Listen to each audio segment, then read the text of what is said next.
Imagine seeing what appears to be a military armored vehicle rolling through the streets of Burkina Faso. At first glance, many people assumed it had come from a military factory, or perhaps from a foreign supplier. The vehicle's rugged appearance immediately captured attention and sparked curiosity.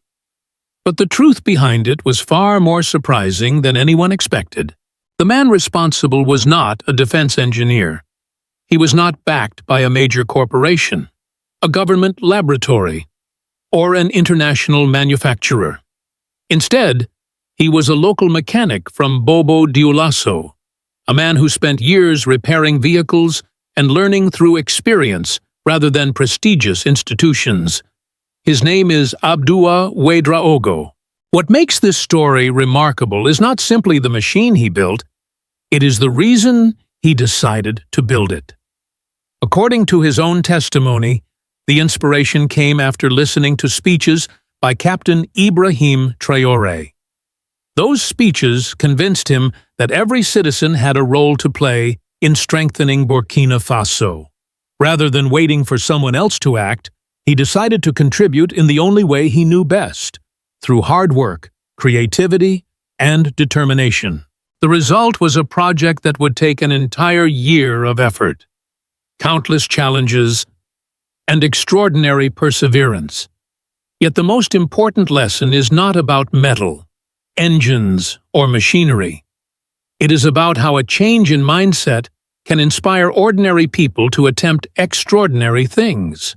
Before we continue, make sure to subscribe to the channel and join us as we uncover how one mechanic's dream became a symbol of self-reliance, patriotism, and the growing confidence of a nation determined to shape its own future. Abdouah Ouedraogo was not a celebrity, a politician, or a wealthy businessman. He was a mechanic who had spent more than 2 decades working with engines, metal parts, and damaged vehicles in Bobo-Dioulasso, Burkina Faso's second-largest city. Like many skilled workers across Africa, he built his expertise through years of practical experience rather than through expensive schools or advanced engineering programs. His workshop was not filled with cutting-edge technology. It was a modest place where problems were solved through patience, creativity, and determination. Yet, it was in this environment that an idea began to take shape. An idea that many people would have considered impossible. Driven by a desire to contribute to his country, Abdouah started working on a vehicle that resembled an armored military machine. He knew the project would be difficult. He lacked significant financial resources, access to specialized equipment, and the support of a large technical team. Most people in his position would have abandoned the idea before even beginning. Abdouah chose a different path. Day after day, he continued building. Every component required time, effort, and problem-solving. Materials had to be found, adapted, and assembled with limited means. Progress was often slow, and each obstacle demanded another solution. According to his own account, the project eventually consumed nearly an entire year of his life. The most remarkable aspect of the story is not the vehicle itself, but the persistence behind it. Many people dream of doing something meaningful for their country. Far fewer are willing to dedicate months of hard work to transform those dreams into reality. By the time the project attracted public attention, it had become more than a machine. It had become a symbol of perseverance. It demonstrated that determination can sometimes compensate for a lack of resources, and that ordinary citizens can achieve extraordinary things when they refuse to give up on an idea they believe in.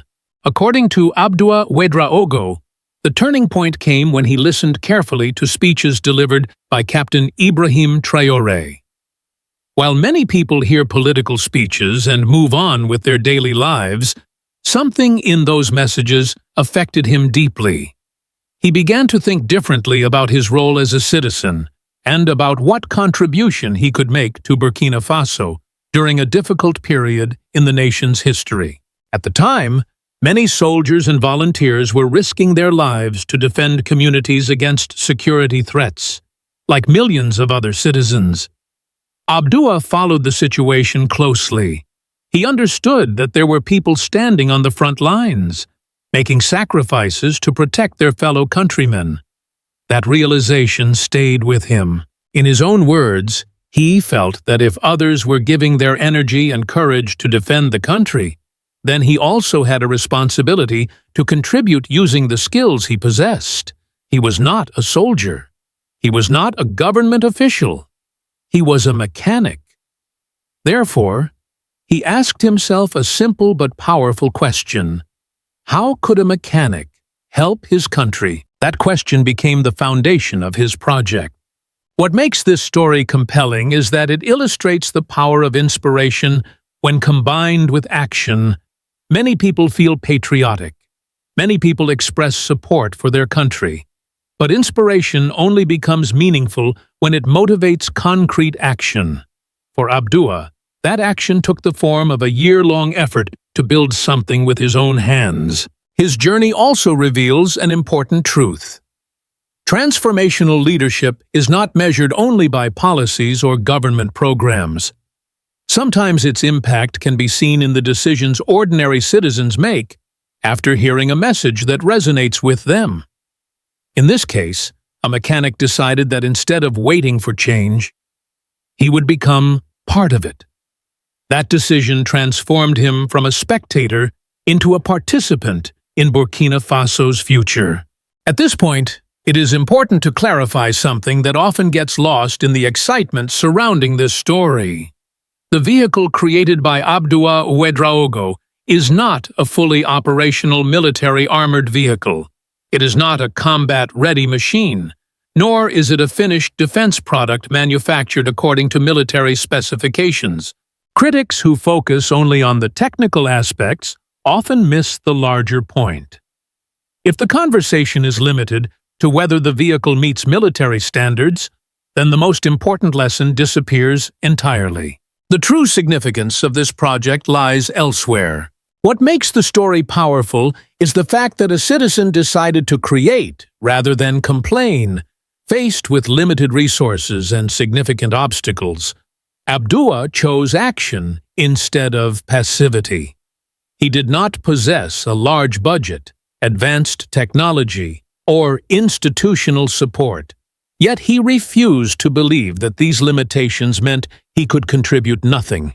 In many developing nations, people often become accustomed to waiting. They wait for governments, foreign investors, international organizations, or outside experts to solve local problems. Over time, this mindset can create dependence and discourage initiative. The project undertaken by Abdouah represents the opposite approach. It reflects a growing belief that individuals can begin building solutions with the resources available to them today. Even if those solutions are imperfect, they can inspire others to think differently. That is why this vehicle has become a symbol, rather than merely a machine. It symbolizes self-reliance.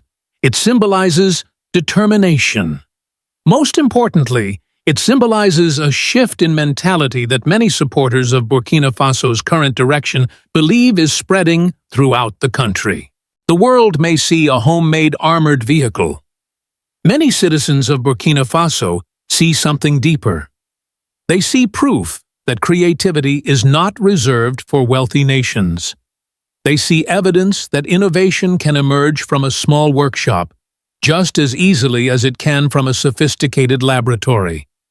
And they see a reminder that meaningful change often begins with one person deciding to act. To understand why stories like this attract so much attention, we must look beyond the workshop and examine the broader ideas that inspired them.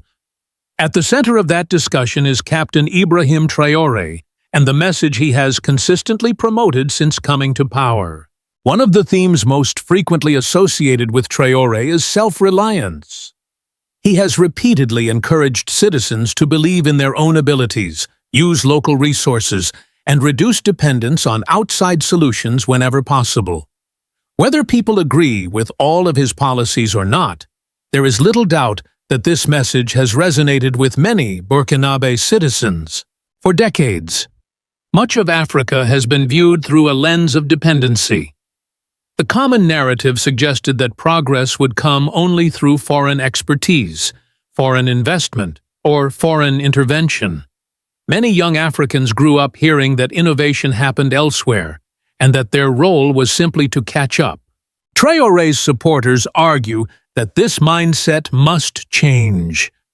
They believe development begins when citizens stop seeing themselves as passive recipients and start seeing themselves as active builders of their nation's future. The story of Abdouah Ouedraogo fits directly into this narrative. He did not wait for permission. He did not wait for perfect conditions.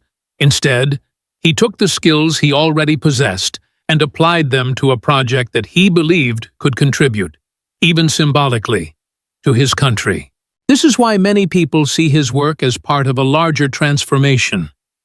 The vehicle itself may never become a military product, yet the mindset behind it could have far greater consequences.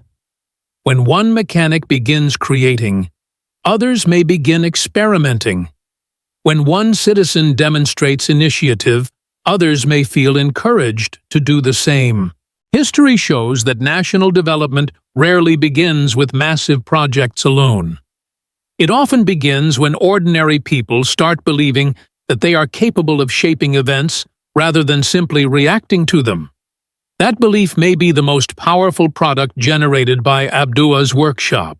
As stories like Abdouah Ouedraogo's spread across social media and international news platforms, they inevitably attract criticism.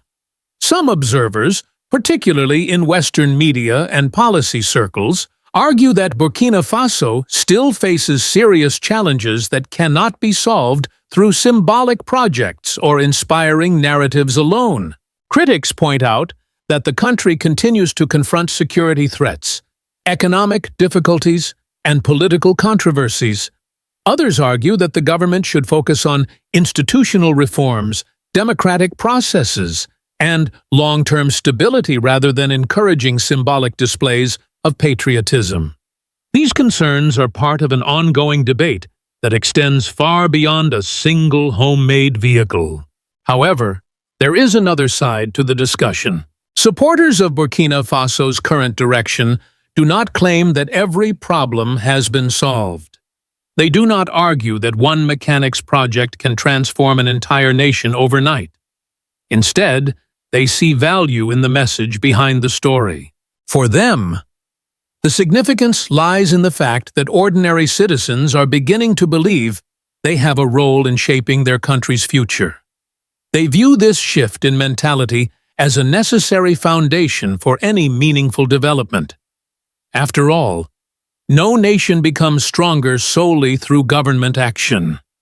Progress also depends on the confidence, initiative, and participation of its people. It is therefore possible to acknowledge legitimate criticisms while also recognizing the positive symbolism represented by projects like Abdouah's. These two perspectives are not mutually exclusive. The real question is not whether the vehicle is perfect.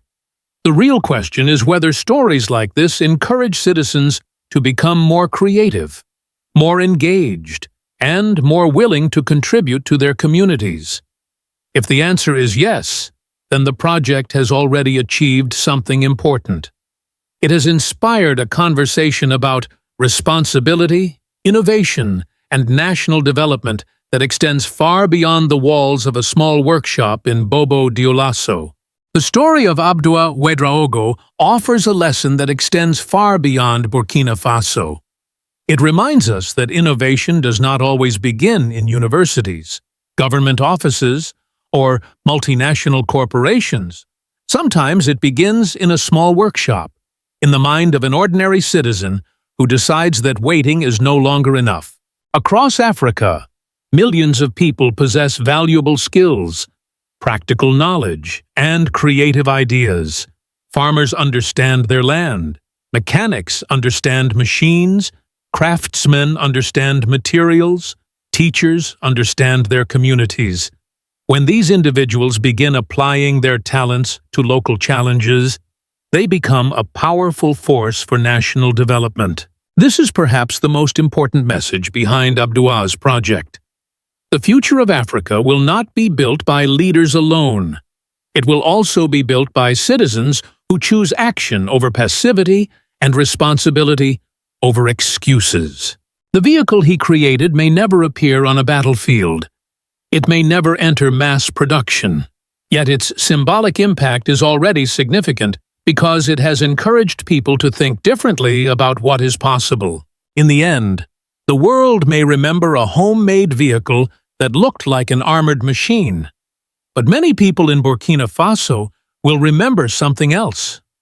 They will remember a mechanic who believed he could contribute to his country and acted on that belief. For supporters of Pan-African ideals, this story reflects a larger vision for Burkina Faso and for Africa's future. It reflects the hope that Pan-Africanism, the African Union, and a new generation inspired by leaders such as Captain Ibrahim Traore can help shape an Africa new era defined by confidence, creativity, and self-reliance. Whether one fully agrees with Ibrahim Traore or not, stories like this demonstrate the power of inspiring citizens to believe in themselves. If you enjoyed this story, subscribe to the channel, share your thoughts below, and join us for more stories about determination, innovation, and the people helping shape the future of Burkina Faso and the African continent. So, what if one of Africa's poorest nations stopped waiting for foreign investors, international lenders, and multinational corporations to shape its future? What if ordinary citizens became the owners of the factories, farms, and industries that power their economy? That is exactly the experiment unfolding in Burkina Faso under Captain Ibrahim Traore.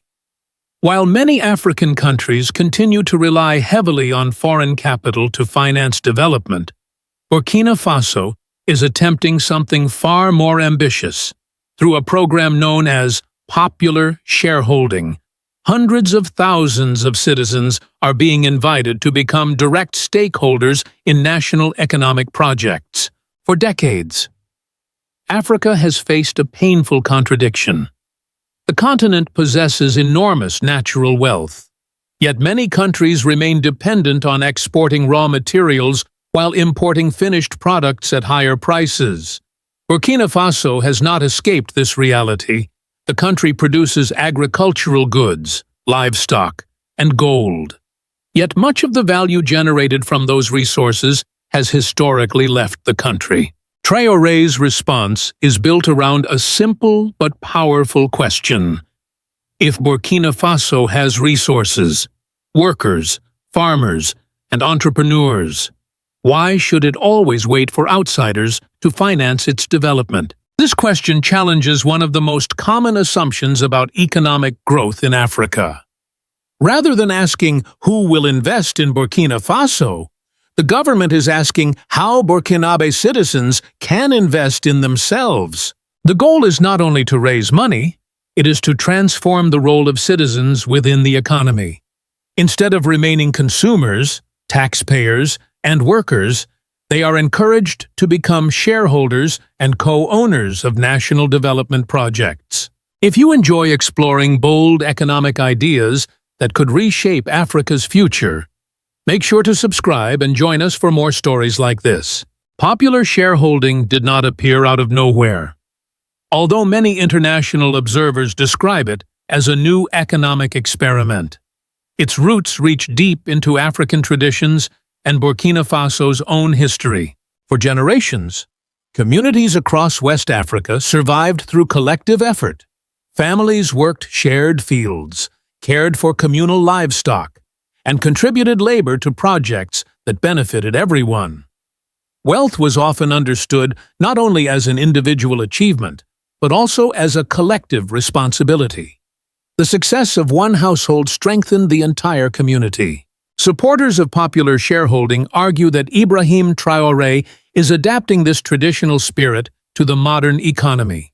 Instead of asking villagers to work together on a communal farm, the model encourages citizens to pool financial resources and become shareholders in enterprises that serve national development goals.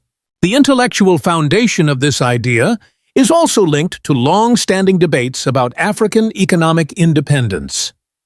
Thinkers such as Laurent Gbagbo promoted the concept of community entrepreneurship as a way to mobilize local resources rather than relying exclusively on external funding. Their argument was simple. A nation that cannot finance its own productive sectors will struggle to control its own future. Many observers also see echoes of the philosophy associated with Thomas Sankara. During the 1980s, Sankara emphasized self-reliance, local production, and dignity through work. While the economic tools are different today, the underlying message remains familiar. Development should begin with the people themselves. What makes Traore's approach unique is the attempt to transform a cultural value into a modern financial mechanism. Citizens are not simply encouraged to support development in theory. They are invited to participate directly through ownership. This distinction matters. A factory funded by community shareholders is viewed differently from one financed entirely by foreign investors. For supporters, it creates a stronger connection between economic growth and national responsibility. The project becomes more than a business venture. It becomes a symbol of collective ambition and shared destiny. At first glance, many people compare Ibrahim Traore's economic vision to the model that helped transform Norway into one of the wealthiest nations in the world. Both approaches begin with a similar principle. National resources should benefit the population rather than a small elite or foreign interests. Norway used revenues from its oil and gas sector to build a massive national wealth fund. The state collected and managed those resources on behalf of the population, creating long-term financial security for future generations. It is often presented as one of the most successful examples of resource management in modern history. Burkina Faso shares the same desire for economic sovereignty, but Traore is attempting something fundamentally different. Instead of relying primarily on the state to manage wealth for citizens, he is encouraging citizens to become direct participants in the creation of that wealth. This distinction may seem subtle, but it changes the entire relationship between people and the economy. In the traditional model, citizens benefit indirectly through public services, infrastructure, and government spending. In the Burkinabe model, citizens are invited to become shareholders in projects that seek to generate economic value. Supporters argue that this approach goes beyond ownership on paper. It creates a sense of responsibility and engagement. When people own a stake in a factory, an agricultural project, or a mining enterprise, they may feel a stronger interest in its success. Traore's innovation lies in combining modern investment mechanisms with a community-centered culture. Rather than copying a European model, he has adapted the principle of shared prosperity to local realities. The goal is not merely to distribute wealth after it is created. The goal is to involve citizens in creating that wealth from the beginning. For this reason, many observers believe Burkina Faso is not building a version of Norway. It is attempting to create something uniquely African, shaped by its own history, traditions, and development challenges. Turning an idea into reality required more than speeches and patriotic slogans. To make popular shareholding work, Burkina Faso needed an institution capable of organizing investments, managing subscriptions, and connecting citizens to national development projects. That institution became the Agency for the Promotion of Community Entrepreneurship, widely known as APEC. Created in 2023, APEC was designed to provide the legal and operational framework for community-owned enterprises. Its mission is straightforward but ambitious. It seeks to mobilize domestic savings, identify productive projects, and channel citizen investments into sectors considered essential for national development. One of the most remarkable aspects of the program is its accessibility. Participation is not reserved for wealthy investors or large corporations. Farmers, workers, retirees, small business owners, students, and members of the diaspora can all become shareholders. This broad participation is central to the philosophy behind the initiative. Economic transformation should involve the population as a whole, rather than a limited group of elites. The response has been significant. Hundreds of thousands of Burkinabe citizens have joined the program, while billions of CFA francs have been mobilized to support community enterprises. These figures suggest that many people are willing to contribute financially when they believe they have a direct stake in the outcome. The participation of the diaspora has also played an important role. Burkinabe citizens living abroad are encouraged to invest in projects from their countries of residence, allowing them to contribute to development without returning home permanently. For supporters, the success of APEC is measured by more than the money collected. It represents a shift in mentality. Citizens are no longer viewed simply as beneficiaries of development programs. They are becoming partners in the process. Whether this model ultimately succeeds or fails, it has already changed the conversation about who should finance the future of Burkina Faso. The true test of any economic vision is not the number of speeches delivered or the amount of money collected. The real test is whether tangible results appear on the ground. In Burkina Faso, supporters of popular shareholding point to a growing list of projects that aim to prove the model can move from theory to reality. One of the most visible examples is the development of tomato processing facilities. For years, Burkina Faso produced large quantities of tomatoes, yet the country still depended heavily on imported tomato products. This situation reflected a broader challenge faced by many African economies. Raw materials were produced locally, but much of the value-added processing occurred elsewhere. The new factories seek to change that equation. Instead of exporting agricultural products in their raw form, Burkina Faso aims to process more of them domestically. Supporters believe this approach can create jobs, strengthen local industries, and reduce dependence on imported goods. Agriculture is not the only target. The broader program also includes agricultural mechanization initiatives, centralized purchasing systems for agricultural products, and semi-mechanized mining projects. Each project is designed around the same principle. Resources generated within the country should contribute more directly to national prosperity. The expected benefits extend beyond production figures. New industries can create employment opportunities for young people, provide more stable markets for farmers, and encourage additional investment in local supply chains. Instead of exporting value, the country seeks to retain more of it within its borders. For many citizens, these projects represent something larger than economic development. They symbolize the possibility of transforming Burkina Faso from a supplier of raw materials into a producer of finished goods.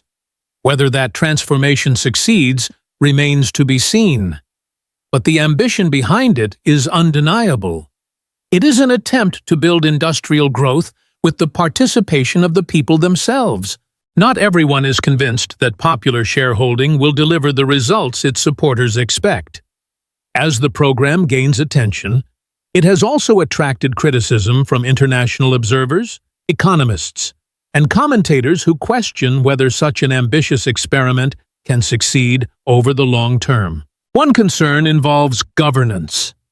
Critics argue that collecting money from hundreds of thousands of citizens is only the beginning.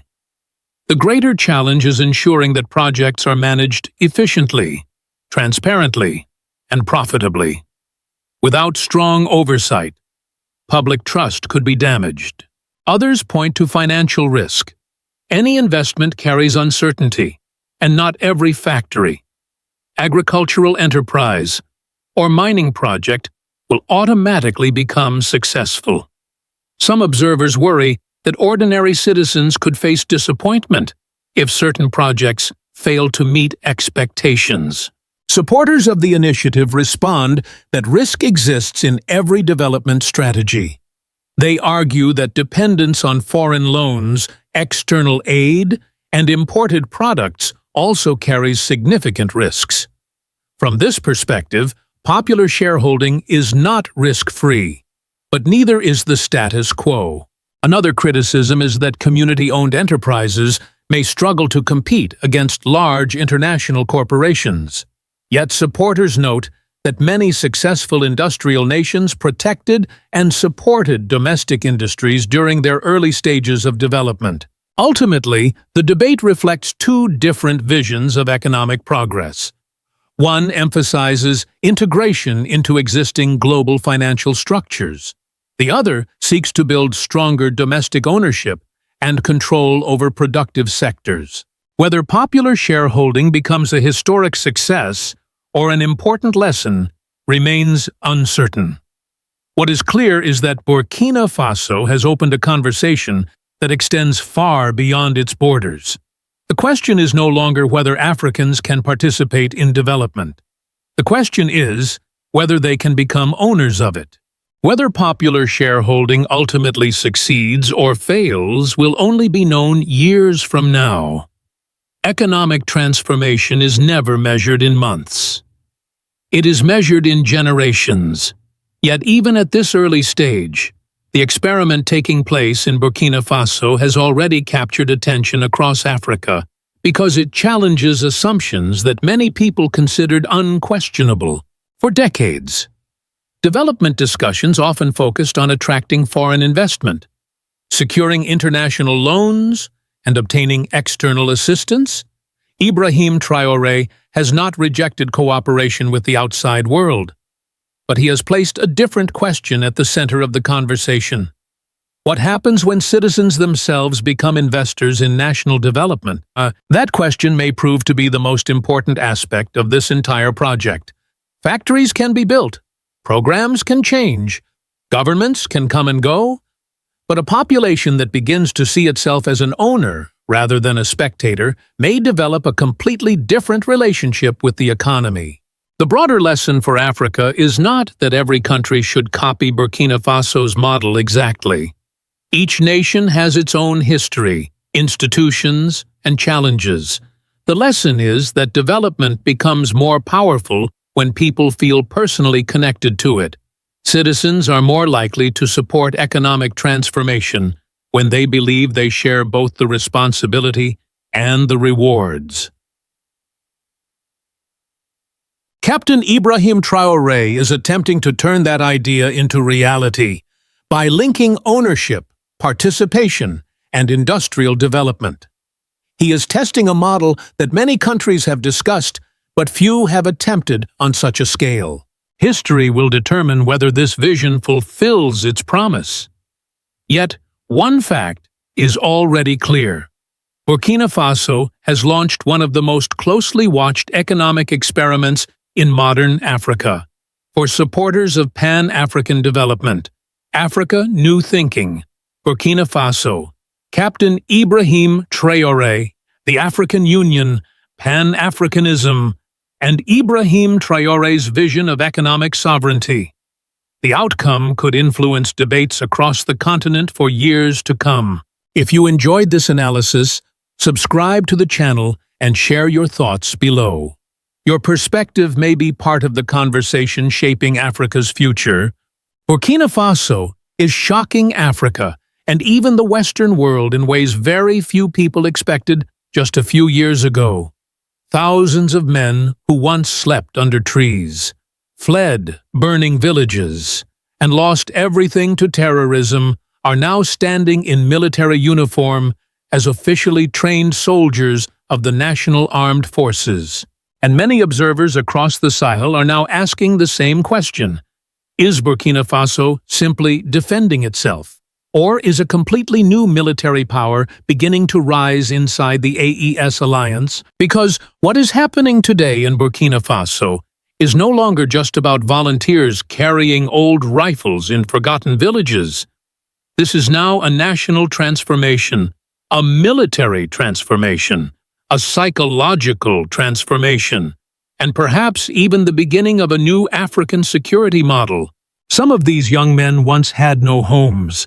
Some could not return to their farms because terrorists had taken over entire areas. Some did not even know where their next meal would come from. Yet they still stepped forward and said they were ready to defend their country for free. Today, many of them are no longer just volunteers.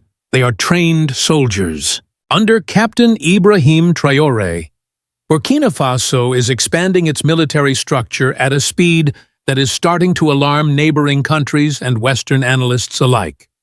The government is training thousands, reorganizing territorial defense, and building what supporters call a people's army. But supporters inside Burkina Faso see something completely different from what foreign critics describe. They see a nation refusing to collapse. And in this video today, we are going to look deeper into how Burkina Faso transformed thousands of displaced civilians into soldiers, why the AES alliance is becoming stronger, and why the entire Sahel may never look the same again. And if you believe Africa's future deserves to be understood beyond Western headlines, make sure you subscribe and continue this journey with us. Not long ago, many of these men were not soldiers. They were farmers, fathers, young villagers, ordinary people trying to survive in parts of Burkina Faso that had become battlegrounds. Some came from villages attacked in the middle of the night. Others fled after terrorists burned homes, destroyed food supplies. Bernaniter killed local leaders. Entire farming communities disappeared almost overnight. Families that had lived on the same land for generations suddenly found themselves sleeping outside with nowhere safe to go. And yet, out of this suffering, something unexpected happened.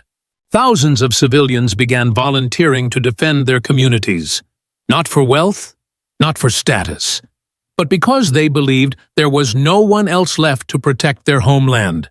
Many of them joined the VDP, the Volunteers for the Defense of the Homeland. At first, these groups were lightly equipped local defense units. Some had very little training. Some had old weapons. Many had almost nothing except determination. But what shocked many people inside Burkina Faso was the spirit these volunteers showed. There were reports of young men gathering in open fields by the thousands, handing over their names and documents, asking to be recruited even without guaranteed salaries. Some openly said they had already lost their farms and could no longer return home safely anyway.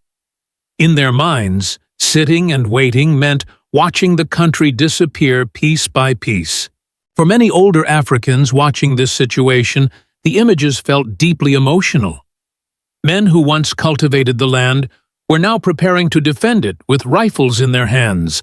Men who once worried about harvest seasons were now talking about protecting villages and escorting displaced families back home. And perhaps that is why the VDP story has become so powerful inside Burkina Faso, because to many citizens, these volunteers are not simply fighters, they are symbols of sacrifice, symbols of survival, symbols of a people refusing to surrender their country, even after losing almost everything. What Burkina Faso is doing today is very different from the early days of the VDP movement. In the beginning, many volunteers were only expected to support local security efforts. They knew the villages, they knew the roads, they knew the forests and dry terrain better than outside forces, but they were not considered a true national military force. That is now changing very quickly. Under the current military leadership, thousands of VDP members are being transformed into officially trained soldiers through organized military programs across the country. Young recruits now undergo months of physical conditioning, weapons training, combat exercises, territorial defense instruction, and military discipline. They are learning how to disassemble and operate weapons, They are learning patrol tactics, ambush response, communication procedures, and civilian protection. They are also being trained mentally to operate under pressure in one of the most dangerous security environments in Africa today. And perhaps the most symbolic moment comes when these former volunteers officially receive military insignia and wear the national uniform for the first time. For many families in Burkina Faso, that moment represents something much deeper than employment. It represents dignity, recognition, belonging. It tells displaced young men that they are no longer forgotten victims of war. They are now defenders of the nation. Military commanders inside Burkina Faso have repeatedly explained why this expansion is necessary. Winning territory from terrorists is only one part of the battle. Holding territory is much harder. Villages must be protected after liberation. Roads must stay secure. Displaced civilians must feel safe enough to return home. And this is exactly where the new generation of trained VDP soldiers becomes strategically important. Because these men already understand the local communities they are defending, they know the languages, they know the geography, and, unlike foreign forces, they are fighting for the survival of their own homeland. That is why many analysts now believe Burkina Faso is not simply expanding security forces. It is restructuring the entire idea of national defense inside the country. At the center of this transformation stands one man whose name now carries enormous influence across the Sahel region, Captain Ibrahim Traore. To his supporters, Traore is not simply a military leader. He represents a new generation of African leadership that believes the continent must rely more on its own strength, instead of waiting for outside powers to solve African problems. Salih! And nowhere is that vision more visible than in the way Burkina Faso is reorganizing its national defense. Traoré appears to believe that terrorism cannot be defeated by a small professional army alone. In his view, the entire nation must become part of the defense structure. Villages, youth, former farmers, displaced civilians, everyone has a role in protecting the country. That philosophy is exactly why the VDP movement expanded so rapidly under his leadership. Instead of treating volunteers as temporary local fighters, the government began integrating many of them into a larger national military system. Training camps expanded, recruitment increased. Public ceremonies honoring new soldiers became symbols of patriotism across Burkina Faso.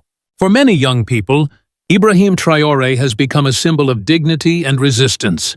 He speaks openly about sovereignty, self-reliance, sacrifice, and national pride. Supporters see him as a leader trying to rebuild confidence inside a country wounded by years of violence and instability. But perhaps the most important thing Traore has done is psychological. He has convinced many ordinary citizens that they are not powerless. That matters deeply in a country where so many people once felt abandoned by both international partners and failing security systems. Today, many Burkinabe citizens believe they are participating in something larger than military recruitment. They believe they are helping rebuild the soul of their nation. And across parts of Africa, especially among Pan-African supporters, that message is spreading very quickly. What is happening in Burkina Faso is no longer isolated to one country alone. It is now connected to a much larger regional shift happening across the Sahel. At the center of that shift is the AES alliance, the partnership between Burkina Faso, Mali, and Niger. These three nations have increasingly moved closer together after years of frustration with insecurity, foreign military influence, and political pressure from outside powers. Today, they are building something many observers never expected to see in West Africa, a coordinated regional security bloc built around military cooperation and self-reliance. And Burkina Faso is becoming one of the most aggressive drivers of that transformation. The country is rapidly expanding recruitment, strengthening territorial defense, and an increasing cooperation with neighboring AES partners. Intelligence sharing between border regions has improved. Joint military coordination is becoming more common. And the message coming from these governments is very clear. The Sahel must defend itself. For supporters of AES, this alliance represents more than military strategy. It represents political independence. It represents the idea that African countries should control their own security decisions without depending entirely on foreign military structures. But the rapid rise of AES is also creating concern in parts of the international community. Some neighboring governments worry that the alliance could reshape regional power balances. Others fear that growing military coordination may deepen political divisions inside West Africa. Still, inside Burkina Faso, many citizens see the alliance very differently. They see countries that have suffered similar pain finally standing together. And with thousands of newly trained soldiers now entering Burkina Faso's military structure, many analysts believe AES is no longer just a political alliance. It is slowly becoming a new military force in the Sahel that the world can no longer ignore. As Burkina Faso expands its military structure, criticism from parts of the Western world has also become louder. Some international observers argue that the country is becoming too militarized too quickly. Human rights organizations have raised concerns about the rapid expansion of armed civilian forces and the risks that can appear when large numbers of recruits are mobilized during an ongoing conflict. There are fears about discipline, command structures, and the possibility of abuses in remote areas where security operations are difficult to monitor. Western analysts also worry that the growing military cooperation between Burkina Faso, Mali, and Niger could increase political tensions across West Africa. And behind many of these concerns is another reality. The influence of traditional Western powers inside the Sahel is clearly weakening. For decades, countries like France played major military roles in the region, but many citizens across Burkina Faso began losing confidence after years of violence continued despite foreign military involvement. Entire communities still collapsed, villages still burned, families still fled. So today, many Burkinabe citizens ask a painful question. If outside assistance could not stop the suffering, what choice did the country have except to defend itself more aggressively? Supporters of Ibrahim Traore argue that Burkina Faso is not trying to glorify war. They believe the country is trying to survive. In their eyes, expanding the military is not about conquest. It is about preventing national collapse. At the same time, many Africans watching this situation see important lessons for the continent. A nation may be poor in resources yet still strong in unity. A country can face enormous pressure and still choose self-reliance instead of surrender. But there is also another lesson that cannot be ignored. Military strength without discipline can become dangerous. That is why many people hope Burkina Faso succeeds not only in building soldiers, but also in protecting civilians, maintaining order, and preserving justice during this difficult struggle. Because, in the end, the true purpose of national defense is not endless war. It is giving ordinary people the chance to live safely again. Burkina Faso is still facing enormous challenges. The war against terrorism is not over. Thousands of families are still displaced. Entire regions still struggle with insecurity, fear, and uncertainty about the future. But despite all of that, something remarkable is happening inside the country. A generation that once felt abandoned is beginning to believe again. From young men sleeping under trees to newly trained soldiers standing in national uniform. Burkina Faso has created one of the most powerful symbols of resistance now emerging in Africa. To supporters, this is not simply military recruitment. It is the rebirth of national purpose. The government of Captain Ibrahim Traore believes the country must rely on its own people, its own courage, and its own unity if it wants to survive the long crisis facing the Sahel. And whether the world agrees or disagrees with that strategy, very few can deny one reality anymore. Burkina Faso is changing. The rise of the AES alliance, the expansion of territorial defense forces, and the growing spirit of Pan-Africanism are all reshaping how many Africans view sovereignty, security, and independence in this new era of Africa new politics.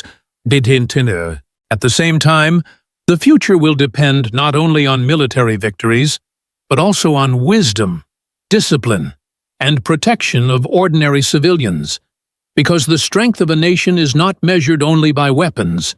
It is measured by whether its people can finally live without fear again. And perhaps that is why so many people across the African Union are now watching Burkina Faso so closely.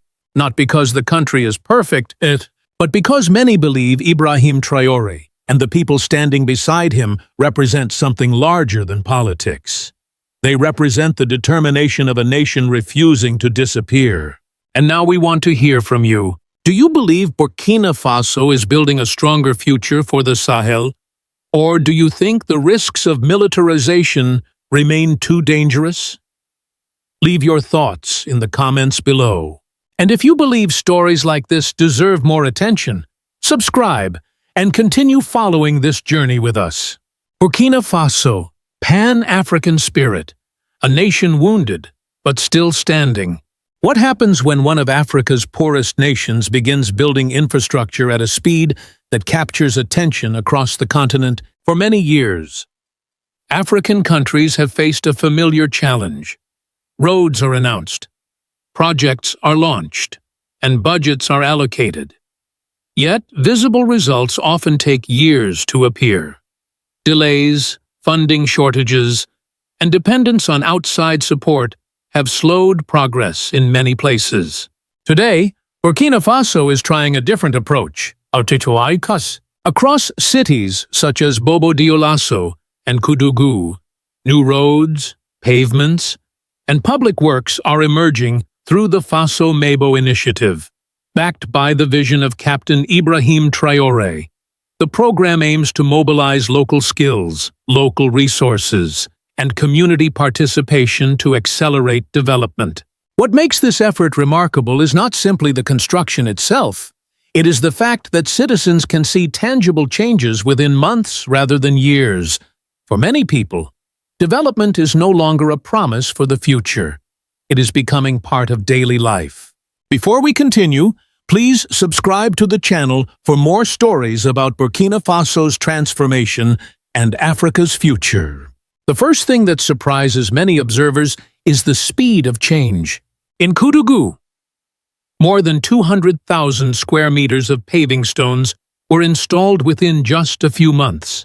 Streets once covered in dust have become cleaner and easier to use. Similar improvements are appearing in other locations as well. This progress is attracting attention because many infrastructure projects across Africa often require much longer timelines before citizens notice meaningful results. Burkina Faso still faces significant economic and security challenges. Yet, despite those difficulties, Faso Mebo is demonstrating that rapid action is possible. And that raises an important question. Could this be the beginning of a new model of African development built on action rather than waiting? What truly makes Faso Mebo different is that it is not simply building roads. It is attempting to build national capacity at the same time. In many developing countries, infrastructure projects depend heavily on foreign contractors, imported expertise, and external funding. While such partnerships can deliver results, they often leave local communities with limited involvement in the actual construction process. Faso Mebo is trying a different path. Across Burkina Faso, engineers, technicians, local businesses, volunteers, students, and members of the armed forces have all participated in various projects. The objective is not only to complete infrastructure, but also to strengthen the country's ability to build and maintain that infrastructure in the future. This approach has been particularly visible in cities such as Koudougou. Community members have contributed labor, businesses have supplied materials, and volunteers have supported construction activities. Rather than standing on the sidelines, citizens have become active participants in the development process. The involvement of local companies is also significant, by relying more heavily on domestic suppliers and workers.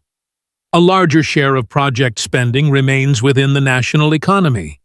This creates opportunities for employment, skills development, and business growth. Another important element is the participation of the military. Beyond their traditional responsibilities, military personnel have joined certain development efforts, reinforcing the message that national progress is a responsibility shared by all sectors of society. So, for many supporters of Faso Mebo, the most important achievement is not the pavement itself. It is the growing belief that Burkinabe citizens can solve major challenges through their own effort and cooperation. That sense of ownership may prove just as valuable as any road, bridge, or public facility built through the program. If sustained over time, it could help create a stronger foundation for future development across the country. One reason Faso Mebo is attracting attention across Africa is that Burkina Faso is not relying only on traditional construction methods. The country is also experimenting with technical solutions designed for its specific environmental conditions. This is particularly important because Burkina Faso faces some of the toughest challenges for road infrastructure. During the dry season, temperatures can exceed 40 degrees Celsius. During the rainy season, heavy downpours can quickly damage poorly constructed roads. These conditions have shortened the lifespan of many infrastructure projects across the region. To address these challenges, Faso Mebo has been testing improved construction techniques in Bobo-Dioulasso. Engineers have worked with stabilized soil foundations, reinforced base layers, and semi-graded asphalt concrete designed to withstand both heavy traffic and harsh weather conditions. What makes this process noteworthy is the attention given to preparation before the final road surface is applied. Construction teams first clean and prepare the site. The ground is then strengthened using soil mixed with cement. After that, technical inspections are conducted to verify that the foundation can support the expected load. Only after those evaluations are completed does the project move to the next stage. This approach reflects a broader change in thinking. The objective is no longer simply to build roads as quickly as possible. The goal is to build roads that remain functional for many years, despite extreme heat, seasonal flooding, and increasing transportation demands. For Burkina Faso, this represents an important shift. Infrastructure is being treated not as a short-term achievement, but as a long-term investment. If these technologies continue to perform well, they could provide valuable lessons for other African countries facing similar environmental conditions. In the end, durability may become just as important as speed. A road that lasts for decades can create far greater value than one that must be rebuilt every few years. Rapid construction often raises an important question. Can quality keep pace with speed? This is one of the most common concerns raised whenever large infrastructure projects move quickly. Supporters may celebrate visible progress, but engineers know that long-term success depends on what lies beneath the surface. According to reports from Faso Mebo project sites, quality control has become a central part of the construction process. Before a road advances from one stage to another, technical teams perform a series of inspections designed to verify that each layer meets required standards. The process begins with site preparation and foundation work. Materials are carefully placed and compacted before engineers conduct geotechnical evaluations. These tests help determine whether the ground can safely support future traffic loads. Laboratory specialists also play an important role. Their responsibility is to examine construction materials, verify technical specifications, and identify potential weaknesses before they become costly problems. Rather than treating inspections as a final formality, the testing process is integrated throughout the project. This approach is particularly significant because road failures are often caused by problems that cannot be seen from the surface. A road may appear finished and attractive, but if the foundation is weak, cracks, sinking, and deterioration can emerge after only a few rainy seasons. Faso-Mebo is attempting to avoid that outcome by combining speed with technical discipline. Every successful inspection creates confidence that the next construction phase can proceed safely. Of course, the true test will come over time. The durability of these roads will ultimately determine whether the model achieves its long-term objectives. However, the emphasis on geotechnical testing and quality assurance demonstrates that project leaders understand the importance of building infrastructure that lasts. For many observers, this may be one of the most encouraging aspects of the initiative. Fast development attracts attention, but reliable infrastructure earns trust. Burkina Faso is now attempting to achieve both at the same time. Behind many of the visible changes taking place in Burkina Faso stands a broader vision promoted by Captain Ibrahim Traore.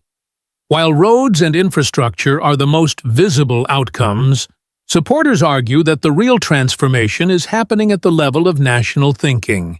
For decades, many African countries have relied heavily on external financing, foreign contractors, and imported expertise to carry out major development projects.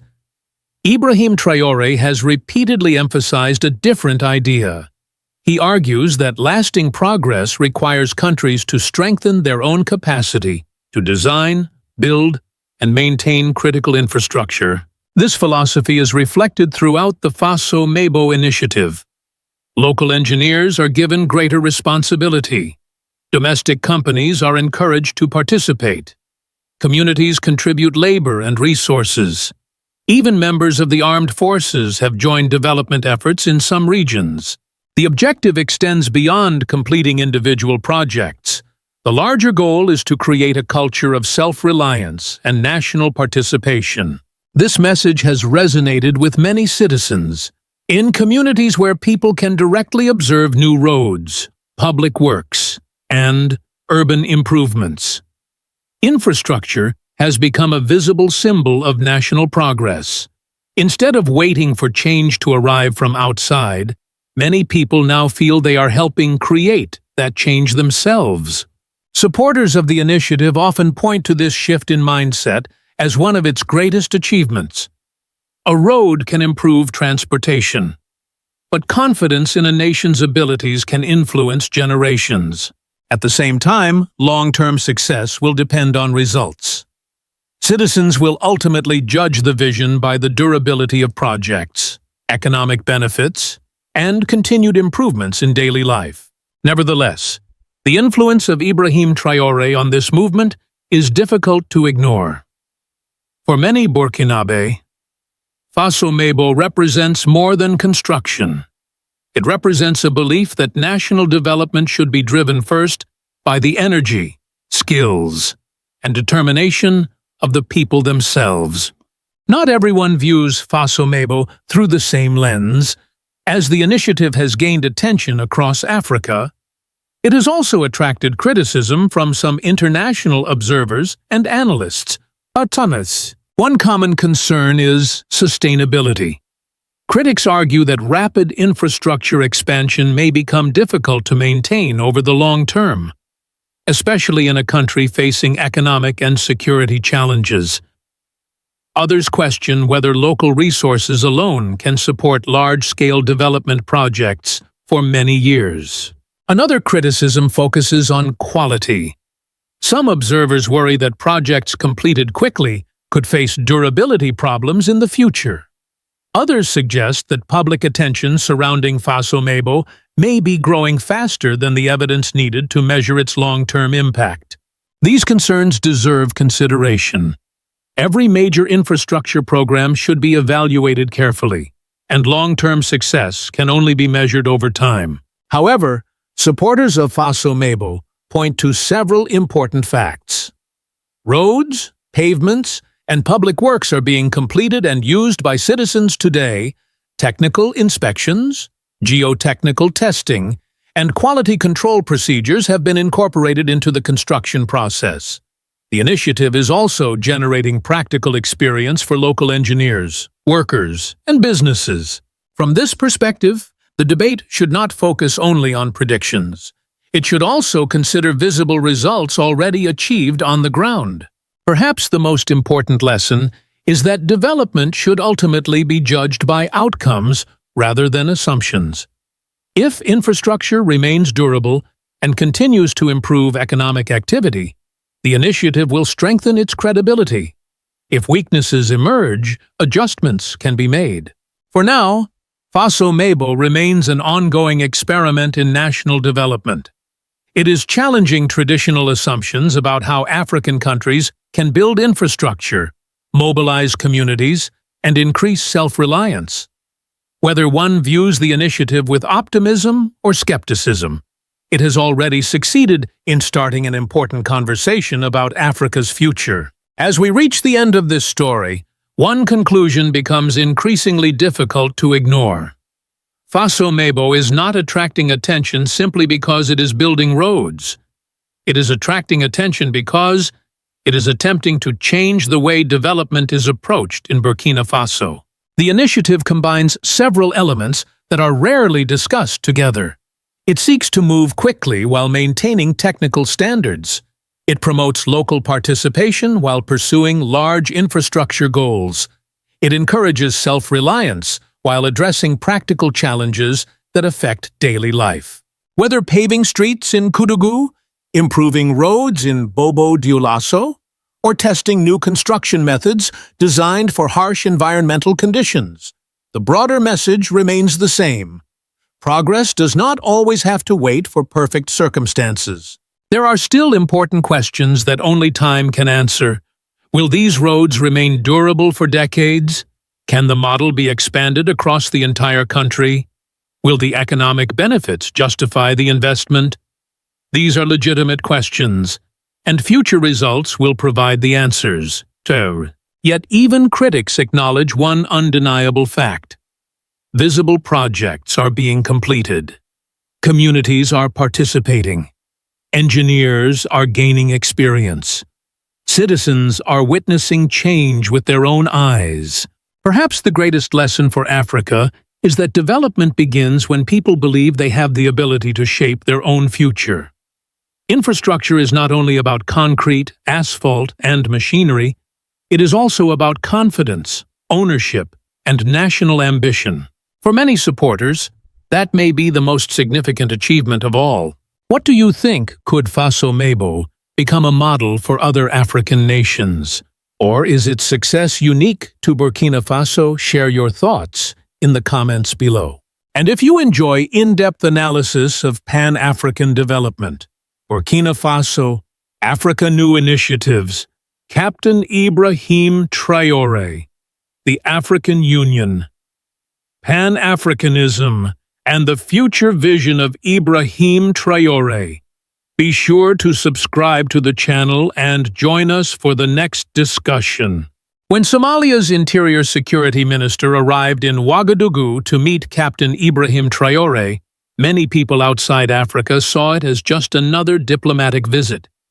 But across the continent, the message felt much bigger. A nation that has spent years fighting terrorism was now looking toward Burkina Faso for answers. That alone surprised many observers. For decades, African countries facing insurgencies usually turned first to France, the United States, or international military coalitions.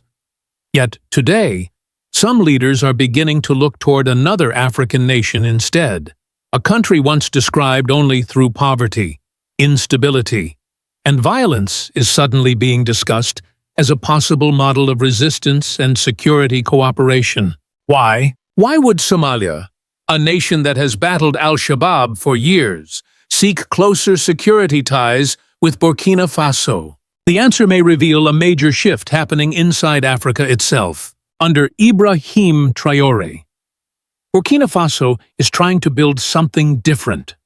Not simply another military campaign against terrorism, but a broader vision based on self-reliance, national dignity, and African-led security cooperation. Supporters believe he is helping Africa rediscover confidence in its own strength after decades of dependency on outside powers. And that is exactly why this story matters far beyond Burkina Faso. Because the real question is no longer whether terrorism exists in Africa. The real question is who Africans now trust to fight it. If you enjoy deep stories about Africa's changing future, remember to subscribe because this channel follows the leaders, movements, and turning points reshaping the continent today. Somalia's visit to Burkina Faso was not symbolic theater. It reflected a growing belief that Ouagadougou may now represent something many African nations have been searching for: a homegrown response to insecurity. The visit from Somalia also carried another message that many international observers immediately understood. Burkina Faso was no longer being treated only as a country in crisis. It was beginning to be viewed as a security partner. Somalia and Burkina Faso share painful similarities. Both nations have spent years fighting extremist groups that attack villages, destroy schools, displace families, and weaken local economies. In both countries, terrorism has become more than a military issue. It has become part of everyday life. For ordinary citizens, the consequences are devastating. Farmers abandon their fields because armed groups control rural roads. Parents fear sending children to school. Entire communities are forced to flee with almost nothing. In many areas, survival itself becomes uncertain. That is why the meeting between Somali officials and Ibrahim Traore mattered so much. Somalia was not simply looking for diplomatic friendship, it was looking for practical cooperation in intelligence sharing, security training, and counterterrorism coordination. And perhaps most importantly, Somalia was looking at a country trying to fight back without depending entirely on foreign military structures. This growing interest in Burkina Faso also reflects frustration across parts of Africa. For years, Western powers promised stability in the Sahel through military operations, foreign bases, and counterterrorism missions. Yet, violence continued spreading across borders. Many Africans began asking difficult questions.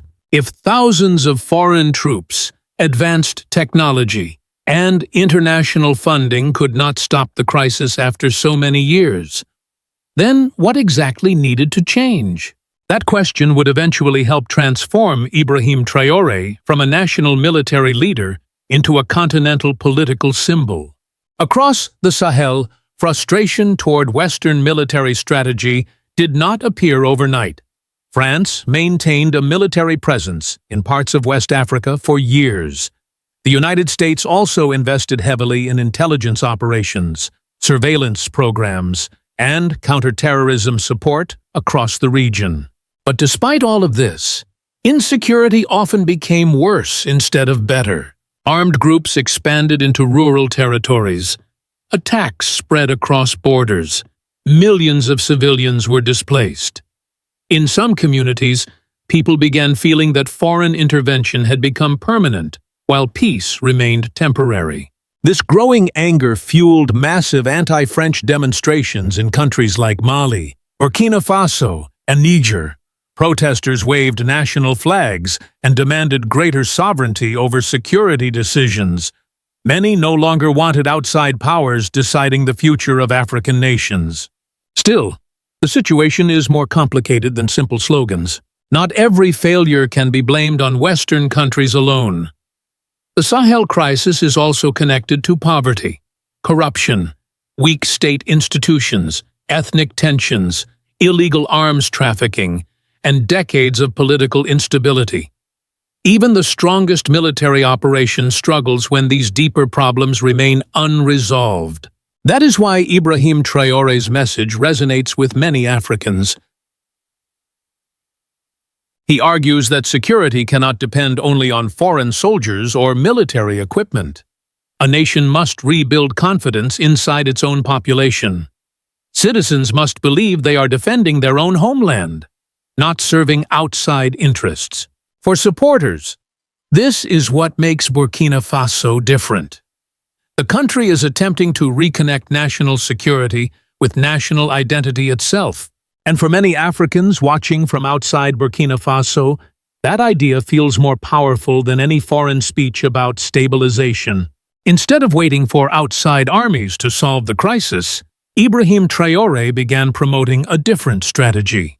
His government focused on building local resistance networks, strengthening cooperation with neighboring Sahel states, and involving ordinary citizens in national defense. One of the most important parts of this strategy was the Volunteers for the Defense of the Homeland program. Thousands of civilians received training to help protect villages and support national security forces. Supporters viewed the program as proof that Burkina Faso was trying to transform the entire population into a force capable of resisting terrorism.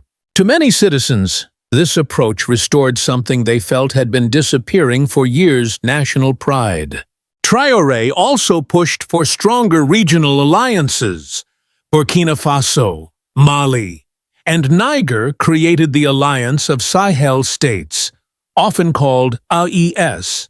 Together, these countries began discussing intelligence sharing, joint military coordination, and a collective response to extremist violence spreading across the region.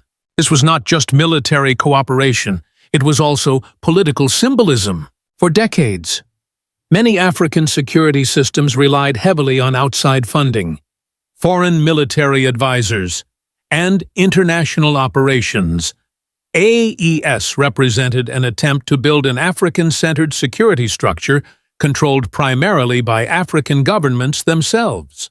Traore repeatedly argued that terrorism cannot be defeated by weapons alone. According to his vision, security must also include food production, economic independence, and stronger local communities. A hungry and desperate population is easier for extremist groups to exploit. That message connected deeply with many ordinary Africans. For them, the fight against terrorism is not only about soldiers on battlefields, it is also about whether families can farm safely, children can attend school, and entire communities can live without fear again. As Ibrahim Traore's influence grew, many Africans began comparing him to Thomas Sankara, the revolutionary leader who once transformed Burkina Faso into a symbol of African dignity and self-reliance. The comparison is emotional more than political, but it reveals how strongly Traore's image resonates across the continent. He is young, direct, and openly speaks about sovereignty, national pride, and resistance to dependency. In an era when many African citizens feel disappointed by traditional political elites, Traore appears different. To supporters, he looks like a leader, willing to confront pressures that others avoided for decades. This explains why his speeches spread rapidly across African social media platforms. Many young Africans see him as part of a new Pan-African generation, a generation that believes Africa should control its own resources, secure its own borders, and define its own political future without constant outside direction. Still, admiration alone does not solve Burkina Faso's problems. The country continues facing deadly attacks, humanitarian crises, and economic hardship. Large parts of the population remain vulnerable, and security challenges are far from over. Critics argue that strong rhetoric and military mobilization may not guarantee long-term stability. But even critics admit something important. Traore has changed the conversation. Before, many African nations were discussed mainly as victims waiting for foreign intervention. Now, Burkina Faso is attempting to present itself differently, not as a helpless state, but as a country trying to organize its own survival on its own terms. That shift may explain why some Western governments view the growing popularity of Ibrahim Traore with concern. Because if more African nations begin embracing this model of political and security independence, the balance of influence across the continent could change dramatically. Western criticism toward Burkina Faso often focuses on democracy, military governance, and human rights concerns. Some international observers argue that relying too heavily on military structures could weaken civilian institutions over time. Others worry that anti-Western sentiment may isolate countries like Burkina Faso from global partnerships and financial support. These concerns are real and cannot simply be ignored. But supporters of Ibrahim Traore answer with a different question. What should a country do when decades of foreign-backed security strategies fail to stop terrorism? For many citizens in the Sahel, this debate is no longer theoretical. It is personal. Entire generations have grown up surrounded by violence, instability, and uncertainty. In their eyes, waiting for the same solutions to suddenly produce different results no longer makes sense. This is why Traore's message continues spreading beyond Burkina Faso. He represents the belief that African nations should at least have the right to attempt their own path, even if that path carries risks and challenges. To many supporters, sovereignty means little if security decisions are still shaped mostly outside the continent. Somalia's outreach to Burkina Faso may therefore represent something much larger than bilateral cooperation. It may signal the beginning of a broader shift toward African-led security partnerships built on shared experience rather than external supervision. For other African countries, the lesson is becoming harder to ignore. No nation can protect itself permanently if its people feel disconnected from the state, dependent on outside protection, or excluded from national purpose. Security is not only about weapons, it is also about identity, trust, dignity, and belief in a shared future. Somalia's decision to turn toward Burkina Faso may one day be remembered as more than a diplomatic event. It may represent a moment when parts of Africa quietly began changing the direction of their future. Burkina Faso has not defeated terrorism. The country still faces painful losses, dangerous attacks, and enormous economic pressure. But what makes Captain Ibrahim Traore impossible to ignore is not the claim of total victory. It is the determination to pursue a different vision while under pressure from every direction. For many Africans, that determination carries emotional weight. A small nation once viewed mainly through the lens of crisis is now trying to inspire a broader continental movement based on sovereignty, resilience, and cooperation between African states themselves. Somalia's outreach to Ouagadougou reflects growing recognition that African nations may need to rely more on each other in the years ahead. That idea is becoming central to a new wave of Pan-African thinking. In this Africa new generation, security is no longer seen only as a matter of foreign alliances or military hardware. It is tied to dignity, identity, economic survival, and the belief that African people deserve control over their own destiny. Whether people support or criticize Ibrahim Traore, one thing is becoming increasingly clear. He has already changed the conversation inside Africa. Today, Burkina Faso stands at the center of debates about sovereignty, resistance, and the future role of the African Union in protecting the continent from instability and foreign dependency. And for many supporters of Pan-Africanism, Captain Ibrahim Traore has become a symbol of a continent searching for confidence in itself again. Do you believe Ibrahim Traore's model could inspire other African nations?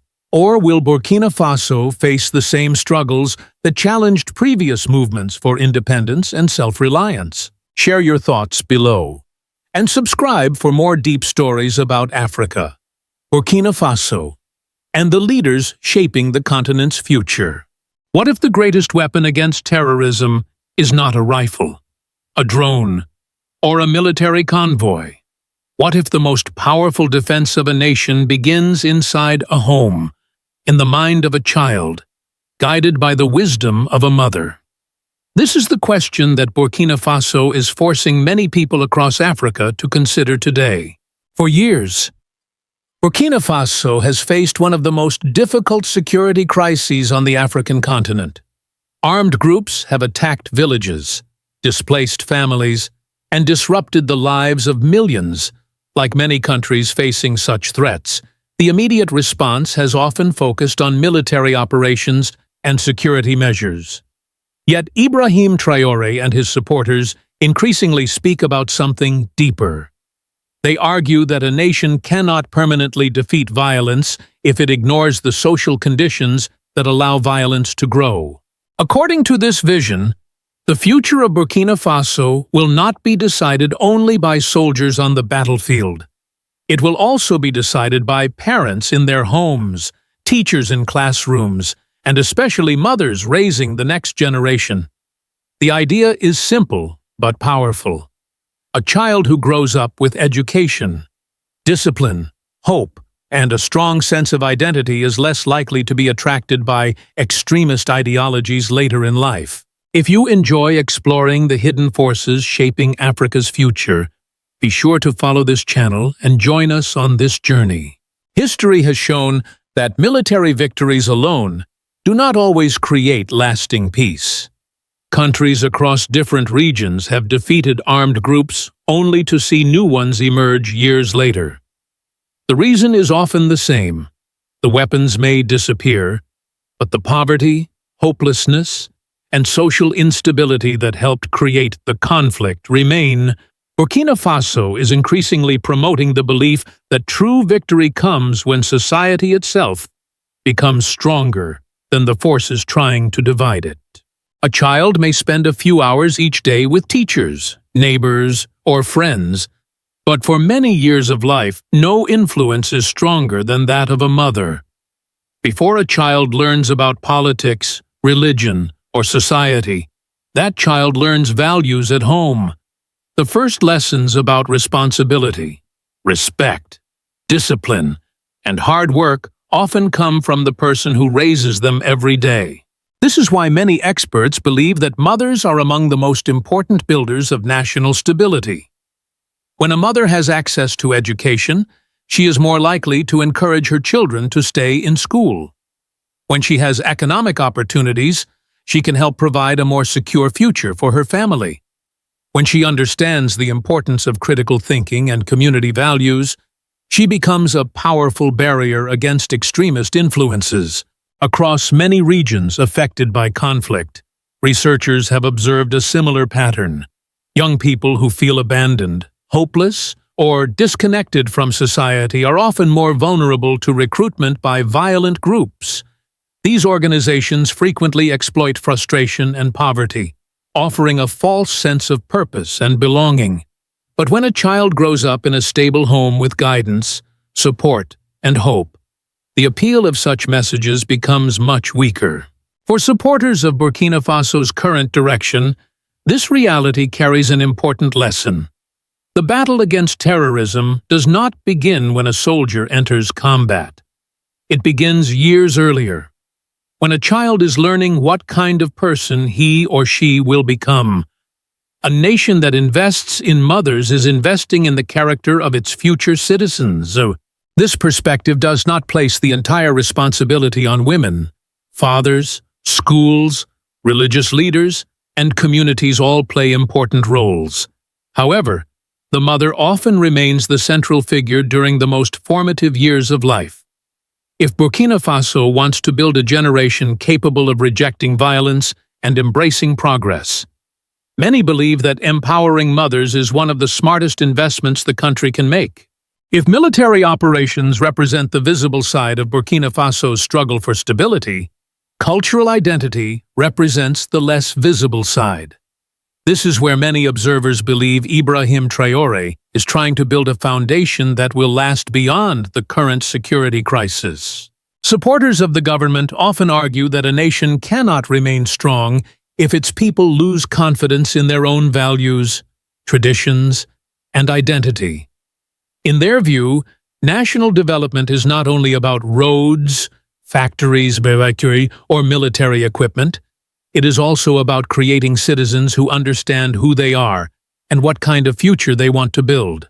This perspective helps explain why cultural issues sometimes receive significant attention in public debates. One example was the decision by authorities to prohibit the planned Miss Emerge 2025 event. According to official statements, the activity was considered inconsistent with the moral, social, and cultural values that the government seeks to promote. The decision generated discussion both inside and outside Burkina Faso. Supporters saw the move as part of a broader effort to encourage priorities such as education, professional development, social responsibility, and cultural pride. Critics viewed it differently, arguing that personal freedom should play a larger role in determining social activities, regardless of where one stands in that debate. The decision revealed an important aspect of the government's vision. The larger objective appears to be the creation of a society that is confident in its own identity, rather than one that simply imitates outside models. For Ibrahim Traore and many of his supporters, cultural sovereignty is closely connected to political and economic sovereignty. They believe that a population with strong roots and a clear sense of purpose is better prepared to resist division, manipulation, and instability. In that sense, the discussion is not only about a beauty competition, it is about the kind of citizens Burkina Faso hopes to raise and the values that future generations will inherit. Burkina Faso is not the first country to discover the importance of women in national development. Around the world, several nations have demonstrated that empowering women can strengthen families, improve education, reduce poverty, and create more stable societies. One of the most frequently cited examples is Rwanda. After the devastating genocide of 1994, the country faced the enormous challenge of rebuilding trust, institutions, and communities. Rwanda did not focus exclusively on security measures. It also increased opportunities for women to participate in politics, education, and economic development. Over time, women became central contributors to national reconstruction, helping create one of Africa's most stable and organized societies. Ghana offers another important lesson. While no country is free from challenges, Ghana has long been recognized as one of the more stable democracies in West Africa. Increased access to education for girls and greater participation of women in economic life have contributed to stronger communities and improved social resilience. When families become more economically secure, extremist groups often find it harder to recruit frustrated young people. Examples can also be found outside Africa. In Bangladesh, programs supporting women's education and entrepreneurship helped millions of families improve their living conditions.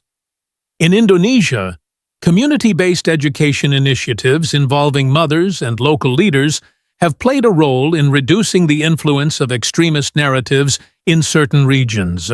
These experiences share a common lesson.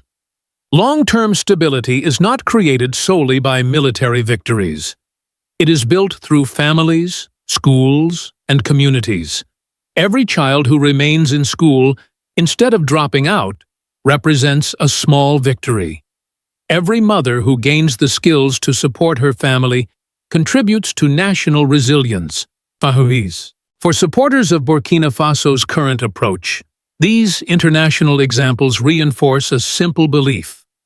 Investing in women is not only a social policy, it is also an investment in security. stability, and the future strength of the nation. As Burkina Faso pursues its own path, not everyone agrees with the direction being taken. Some international observers, media organizations, and political commentators have criticized aspects of the government's approach, particularly when cultural policies become part of national development strategies. One common criticism is that restrictions on certain activities may reduce individual freedom. Critics argue that citizens should have broad authority to make personal choices about entertainment, fashion, and cultural participation. From this perspective, government involvement in cultural matters can appear excessive or unnecessary.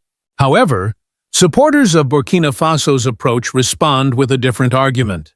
They believe that every nation has the right to define the values it considers important for its future.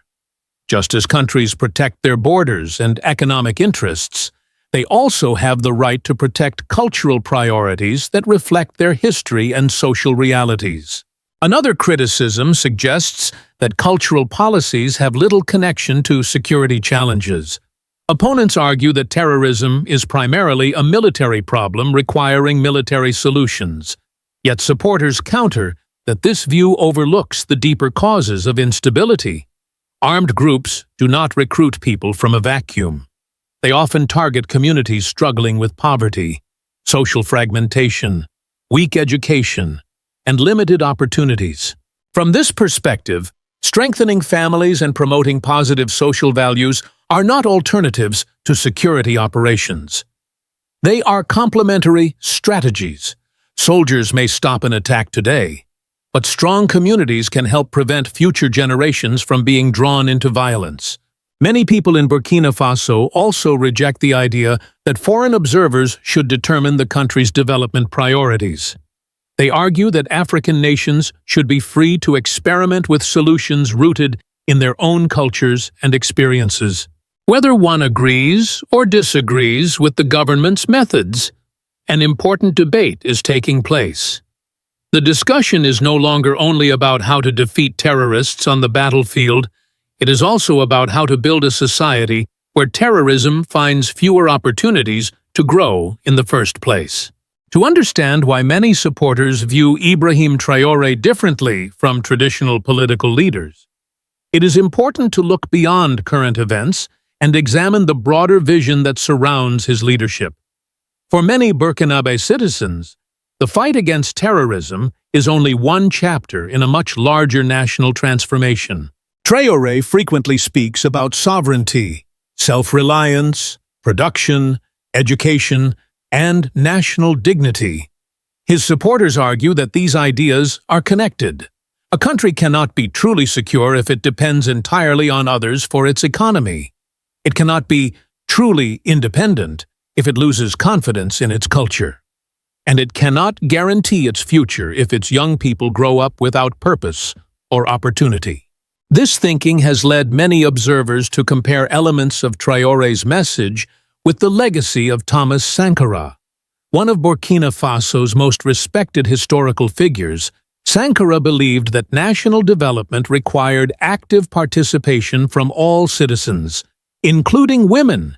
He viewed education, productive work, and social responsibility as essential pillars of a strong nation. Within this framework, mothers occupy a special place. Soldiers can defend territory. Governments can build infrastructure. Businesses can create jobs. But mothers help shape the attitudes, values, and ambitions of the next generation. That is why many supporters see family development as a strategic investment rather than merely a social issue. The broader vision, often described as the popular progressive revolution, seeks to connect security, culture, education, and economic development into a single national project. Instead of treating these issues separately, the goal is to strengthen each one at the same time. A safer country supports better education. Better education supports economic growth. Economic growth strengthens families. Strong families help create stable communities. For supporters of Ibrahim Traore, This is the real objective. The ultimate victory will not simply be measured by territory recovered from armed groups. It will be measured by the emergence of a new generation that is educated, confident, productive, and committed to building a stronger Burkina Faso for decades to come. The story of Burkina Faso raises a question that extends far beyond one country. What truly creates lasting security? Is it only military strength, or is it also the strength of families, communities, and the values passed from one generation to the next? The argument emerging from many supporters of Ibrahim Traore is clear. Terrorism is not defeated only when armed groups lose territory. It is defeated when young people gain opportunities, when families become stronger, and when communities provide hope instead of despair. In this vision, mothers become far more than caregivers. They become guardians of the future. A well-educated mother can influence an entire family. A family built on stability and purpose can influence a community. When millions of families move in the same direction, they can transform a nation.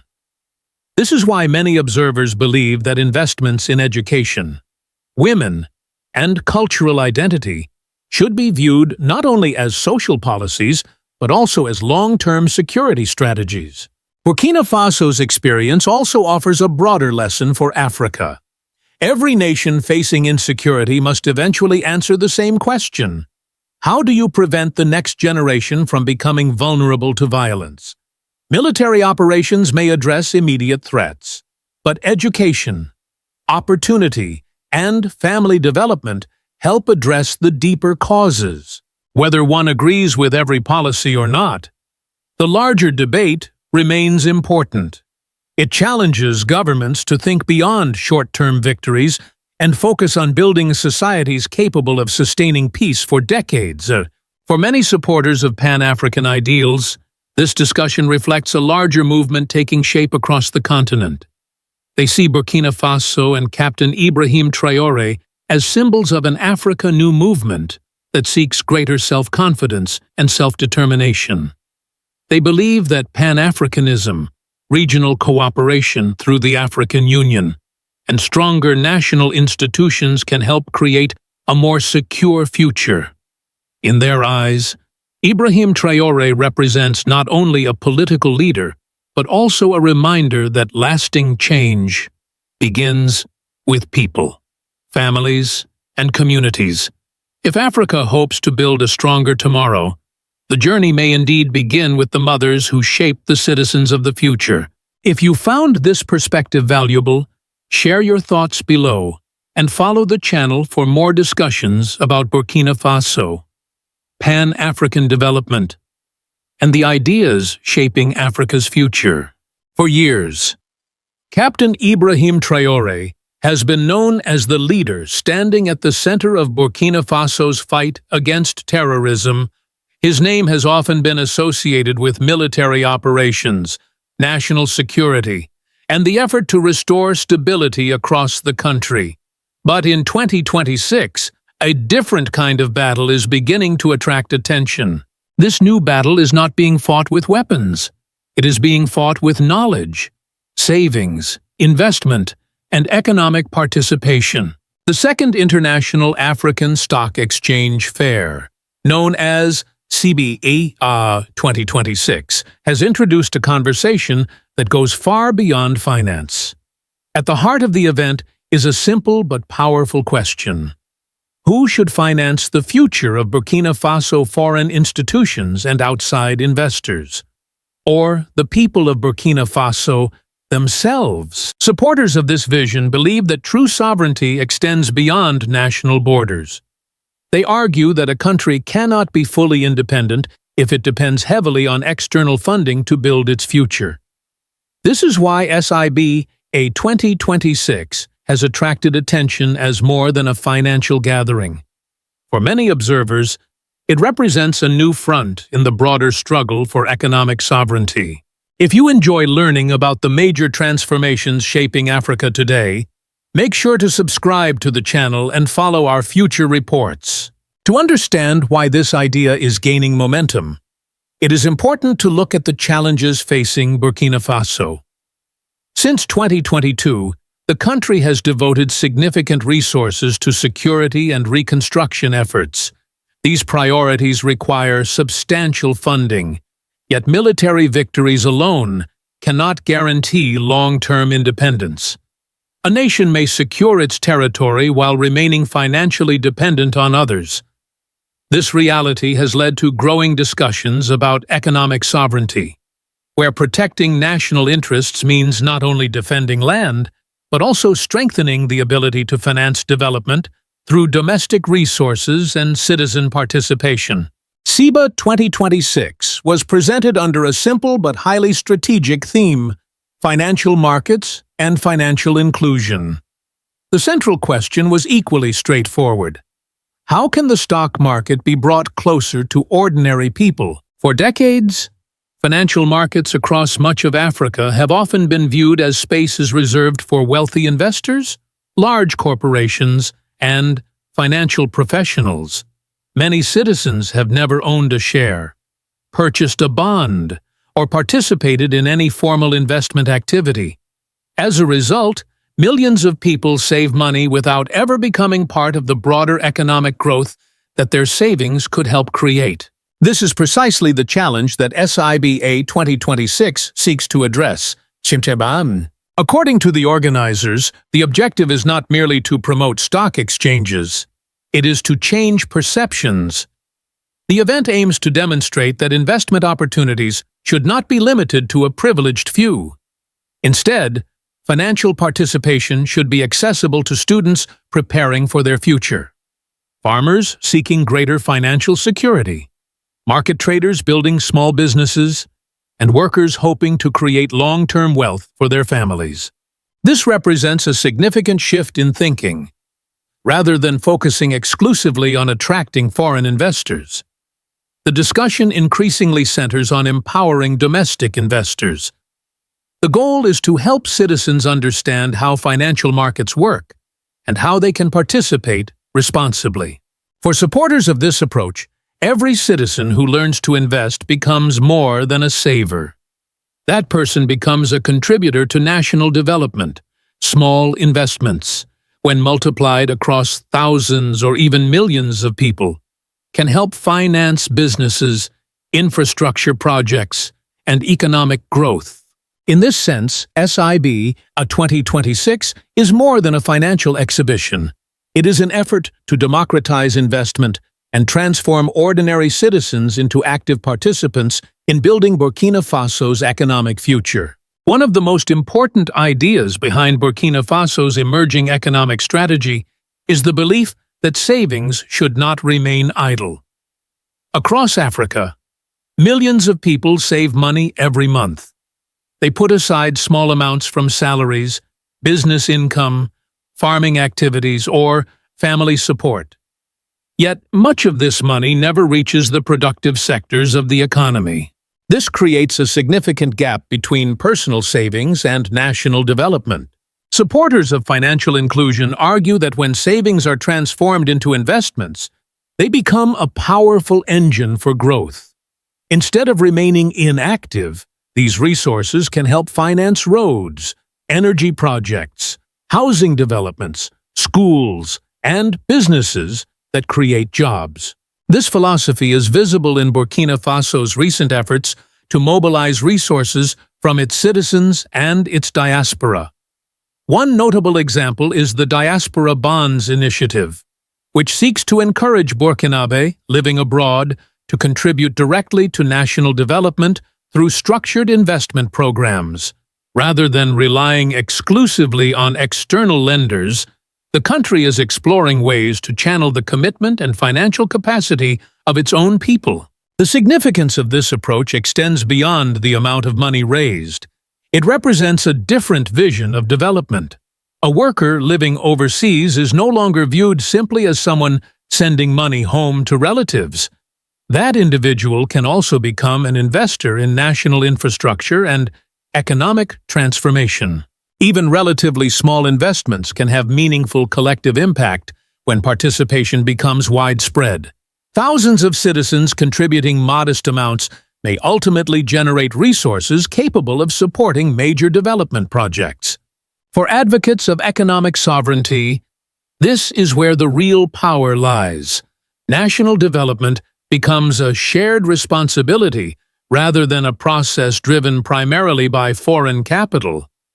In that sense, every saver has the potential to become a nation builder, and every investment can become a contribution to the future of Burkina Faso. Many experts believe that financial education may be the most important element of any long-term strategy for economic sovereignty. A country can create investment opportunities, launch financial programs, and encourage citizen participation. However, if people do not understand how money works, these efforts will have limited impact. This challenge is not unique to Burkina Faso. Across many countries, people spend years studying mathematics, history, science, and literature without ever receiving practical education about savings, investing, risk management, or wealth creation. As adults, they are expected to make important financial decisions despite having little formal preparation. This is one reason why discussions at SIBA 2026 have extended beyond stock markets and investment products. There is growing interest in promoting financial literacy among younger generations and introducing financial education into schools and universities. The goal is not to turn every student into a stock trader. Instead, it is to help future citizens understand fundamental concepts that can improve their economic security. Learning how investments work, understanding the relationship between risk and return, and recognizing the importance of long-term planning can empower individuals throughout their lives.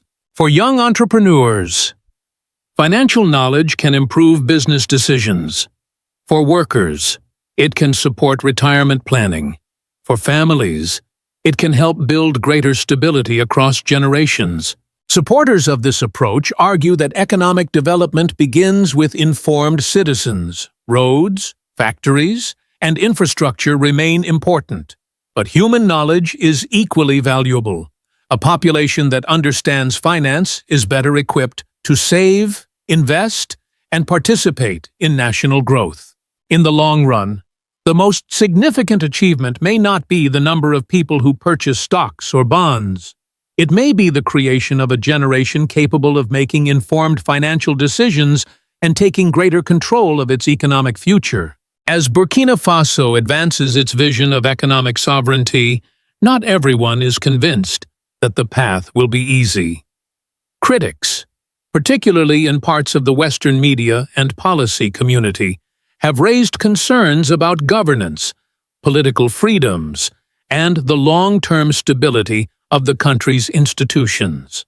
Some observers argue that strong economic ambitions must be accompanied by strong democratic institutions, transparent regulations, and reliable legal protections. From this perspective, attracting investment requires more than patriotic enthusiasm. It requires confidence that financial markets will operate fairly and that investors will have access to accurate information. These concerns deserve consideration. A successful financial market depends heavily on trust. Citizens will only invest their savings if they believe their money is protected and if they understand the risks involved. Transparency, accountability, and effective oversight are therefore essential components of any strategy designed to expand public participation in finance.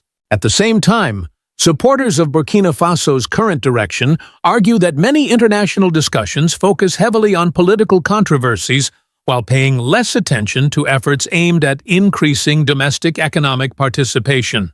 They point out that encouraging citizens to invest, promoting financial education, and mobilizing local savings are legitimate development goals that deserve serious examination. The debate, therefore, is not simply about politics, it is also about development strategy. Can a country strengthen economic sovereignty while improving transparency and investor confidence at the same time? This may be one of the most important questions facing Burkina Faso in the years ahead. If the country succeeds, it could demonstrate that domestic capital and citizen participation can play a larger role in national development.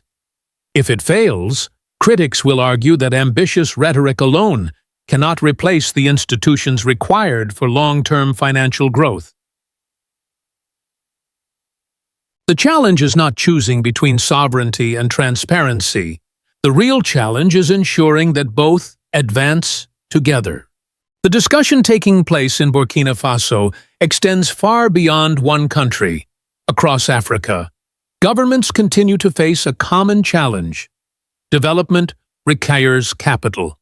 Yet access to financing often depends heavily on external loans, foreign investment, and international institutions. This reality has led many policymakers to ask whether a greater share of development could be financed through domestic resources. In this context, Burkina Faso's efforts offer several lessons that may interest other African nations. The first lesson is the importance of mobilizing local savings. Every country possesses financial resources within its own population. While individual contributions may appear small, collective participation can create significant pools of capital capable of supporting national priorities. The second lesson involves financial education. Citizens cannot participate effectively in financial markets if they do not understand the basic principles of investing, risk management, and long-term wealth creation.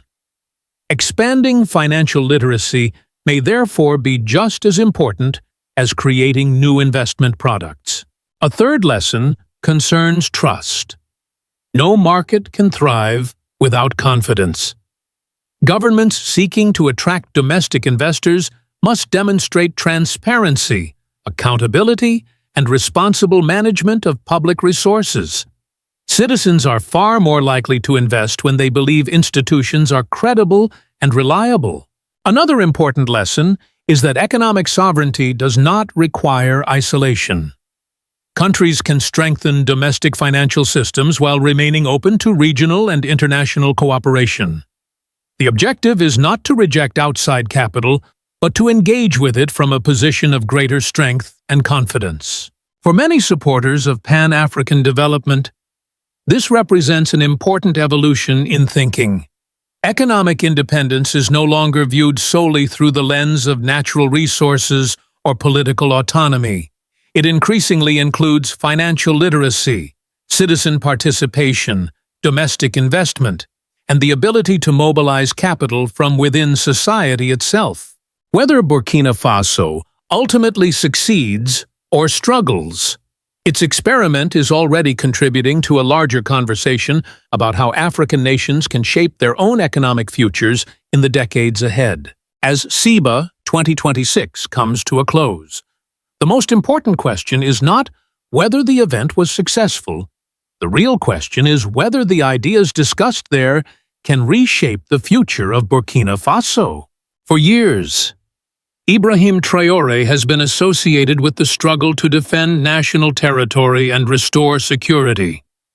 Today, a new dimension is being added to that story. The conversation is expanding from military sovereignty to economic sovereignty. The objective is no longer limited to protecting borders.